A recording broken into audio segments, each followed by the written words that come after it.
कोई भी दूसरा व्यक्ति आपका भविष्य नहीं बता सकता।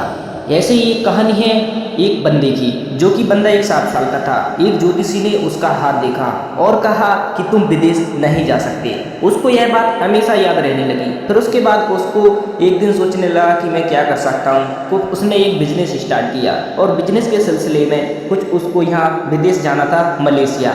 और उसने क्या किया, एरोप्लेन का टिकट कटाया, जो भी होता है उसने किया। फिर उसके बाद एरोप्लेन के अंदर जाने से सोचने लगा, भाई यार ज्योतिषी ने कहा था मैं मलेशिया यानी विदेश नहीं जा सकता, हमारी किस्मत में विदेश जाना लिखा ही नहीं है, यानी हमारी हाथ की रेखा में विदेश जाना है ही नहीं। उसने सोचा, फिर उसने उसके अंदर बैठ गया प्लेन के अंदर और उसने सोचा कि शायद मैं बैठ तो गया हूँ, लेकिन ये शायद प्लेन उड़ेगा ही नहीं, क्योंकि मेरी किस्मत में विदेश जाना लिखा ही नहीं। लेकिन क्या हुआ, वह प्लेन उड़ने भी लगा। फिर उसने सोचा कि शायद ये लैंड नहीं करेगा, यानी नीचे ही नहीं उतरेगा। लेकिन क्या हुआ, फिर थोड़ी देर बाद वह चलते चलते नीचे भी उतर गया। उसने सोचा नीचे तो उतर गया, शायद मैं बाहर नहीं निकल पाऊँ। तो उसने फिर भी यह मतलब सोचने लगा मन में कि अगर मैं निकला तो कुछ मेरे लिए हो जाए, ऐसे कुछ मतलब नेगेटिव सोच रख रहा था वो। लेकिन क्या हुआ, जैसे ही वो बाहर निकला, मलेशिया की धरती पर उसने पहला कदम रखा, भाई मैं तो विदेश में पहुंच गया हूँ और अभी बिल्कुल ठीक ठाक हूँ, बिल्कुल सही समय पर और सही जगह पर आ चुका हूँ।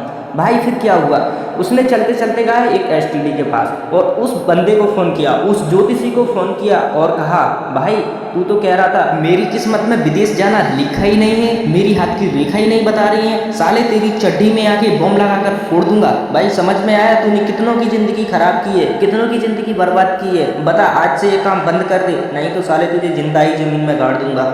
तो भाई ऐसे ज्योतिषियों के चक्कर में मत पड़ो। अगर आपको किसी ने ये कहा है, अगर आपको खुद से विश्वास है कि आप ये कर सकते हो, तो भाई क्या नहीं कर सकते आप, भगवान को भी नीचे ला सकते हो। भाई इंसान जो करना चाहता है वो कोई भी नहीं करना चाहता, आप क्यों रुकते हो भाई, आप बहुत कुछ कर सकते हो। लाइफ में सेटिस्फाई होना है तो बहुत कुछ करना होता है। बहुत सारे लोग कहीं से ना कहीं से पैसा कमाते हैं, कोई वीडियो बनाकर, कोई यूट्यूब से, बहुत सारे सोशल मीडिया पर काफ़ी सारे वीडियो वायरल हो रहे हैं। तो आप भी ये काम कीजिए, जरूर कीजिए।